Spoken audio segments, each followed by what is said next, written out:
Hello everyone. I hope you all are fine. So now it's time for us to move towards our new chapter from our textbook Hornbill. And the name of the chapter is The Landscape of the Soul. This chapter is written by Nathalie Troveroy. Before moving on with the explanation of the chapter, let's know something about the author. Author Nathalie Troveroy, she was born on February 2nd, 1945. She was born in Buenos Aires in Argentina. She is the wife of Belgian ambassador to India. She has travelled various cities of the world along with her husband. Nathalie has been imbibing the culture of various cities wherever she visits. She also holds a master's degree in history of art and archaeology with a specialization in Japanese art from the Catholic University of Lorraine. That is also in Belgium. She is deeply pained at the eroding heritage of Delhi. The problem is that Delhiites don't have a sense of belonging. This is her wording. And she adds, a majority of people staying in Delhi are migrants from pre-partition Punjab or from states like Bihar or southern India. So she says that there is a need to preserve the heritage. Now students, that's it along with the author. Now I think so. Let's move forward along with the chapter. So students, now it's the time when we need to know the characters which are present in the chapter. The first character is Wu Daozi. Wu Daozi was a painter of the 8th century. The 8th century Chinese landscape painter, and he was the person who disappeared inside his last painting. The second character is Emperor Xuanzong. Emperor Xuanzong, he was the person who allotted Wu Daozi to draw the painting on his palace walls. The third character is Quentin Metsys. Quentin Metsys, he was a 15th century. He was a 15th century Belgian blacksmith who changed his profession to become a delicate, realistic painter because he was in love with the daughter of a painter. So he wanted to marry the woman whom he loved. So dear students, now let's move towards the chapter, explanation of the chapter. Landscape of the Soul. It begins with a very mystical flair, which is evident in the first two examples the author presents us with. First, there is a wonderful story about Wu Daozi, who paints a landscape as he had been ordered by the Emperor Xuanzang. So, the king, he duly appreciates the painting and admires it. But the painter, he very well knew where the soul of the painting was. So, when he clapped his hands, a gate opened at the foot of the mountain. The painter entered it and vanished away with all his painting and brushes. And then he was never to be seen again. The second story is from Europe. In the area of Antwerp, there was a blacksmith, Quentin Metsys, who fell in love with a painter's daughter. But as he was a blacksmith, the painter didn't want to accept him as his son-in-law.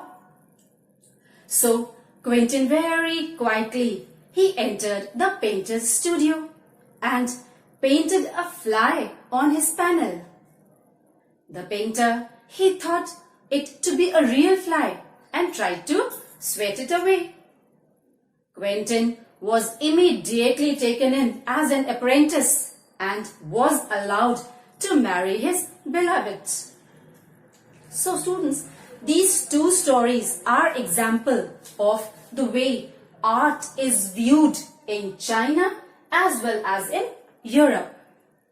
In China, the classical stories of Confucius are mentioned that why art is a mirror to the soul. And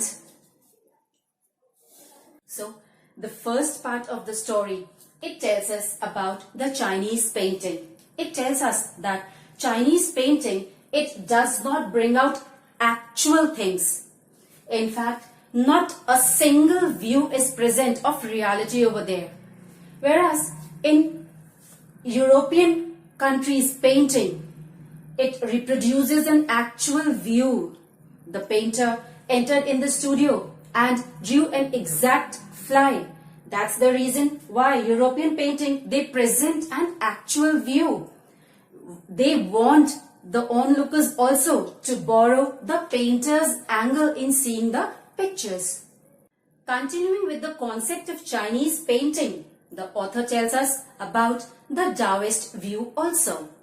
Students, now it's the time when we need to know what is the basis of Chinese painting. So, Chinese painting, they are based on the philosophy of Taoism. Tao means path or way. The way into the mystery of the universe. Now here, in the first story, the emperor, he may rule over the territories, but the artist, the painter, alone knows the way within it. Life has no meaning unless we undertake the inner spiritual journey. When Wu Daozi, he said, "Let me show you the way," he meant the way to the inner meaning of art or mystery of the universe. This is the spirit of Chinese paintings. They do not reproduce an actual view, but use a real landscape to say something more. A Chinese painter, therefore, wants the viewer to take plural views, points to enter into his paintings and travel in it. He wants our active participation, not only physical but also mental. His landscape is not a copy of a real landscape. It is a representation of an inner reality, a spirit and conceptual space. Let me tell you what Taoism is. According to Taoism, this universe is composed of two complementary poles. First, yin, and the second, yang. Here, yin is the feminine part.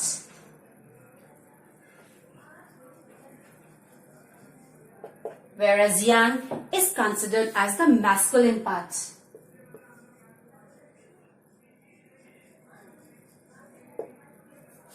The interaction of these two energies makes the universe.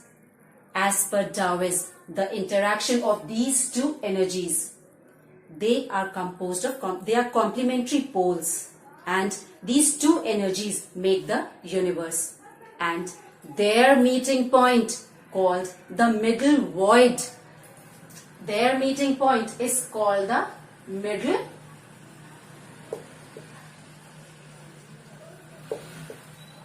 Their meeting point is called the middle void. It also holds great significance, though it is often overlooked. This can be compared with the yogic practice of pranayama. We breathe in, retain, and then we breathe out. The retain part, when we retain the breath, that middle part is the middle void, where meditation actually occurs. So this void is essential. Nothing can happen without this void. So, in Taoism, a landscape is called San Shui. The landscape is called San Shui, where Shan, it means mountain, and Shui means water. However, it doesn't represent a real landscape. It is a Taoist view of the universe. To understand the Chinese painting, one must understand what Taoism is. So, the mountain and water in the Chinese paintings are representatives of Shan Shui, and the unpainted part, unpainted space is representative of the middle void, where the interaction between yin and yang, it takes place. Man is the medium of communication between the two complementary poles in the universe. Yang is said to be stable, warm and dry, whereas yin is in the fluid state, is moist and cool. And when it comes to man, man is said to be the medium of communication between two complementary poles of the universe. And now you can see his presence too in the Chinese paintings. Now student, in the second part of the chapter, we are going to deal with the concept of art brut. In the year 1940s, a French painter named Jean Dubuffet, he brought this concept into being. He developed the painting of art brut. Art brut is actually for the painters, those who are untrained. They don't have any right to be the painter, but still they show their artistic talent. So a French artist, French painter Jean Dubuffet, what he did, he defined outsider art, and that also of the creation of the artist who had no formal training, yet they want to show their artistic excellence. So, French painter Jean Dubuffet, he first created the concept of art brut, or we can say so, the raw art, in the year 1940s. Then, the art of the untrained visionary was of minority interest then. The outsider art has gradually become the fastest growing area of interest in international modern art also. This particular type of work is the creation of those who have no right to be an artist. So they as they have received no formal training, yet they show talent and artistic insight.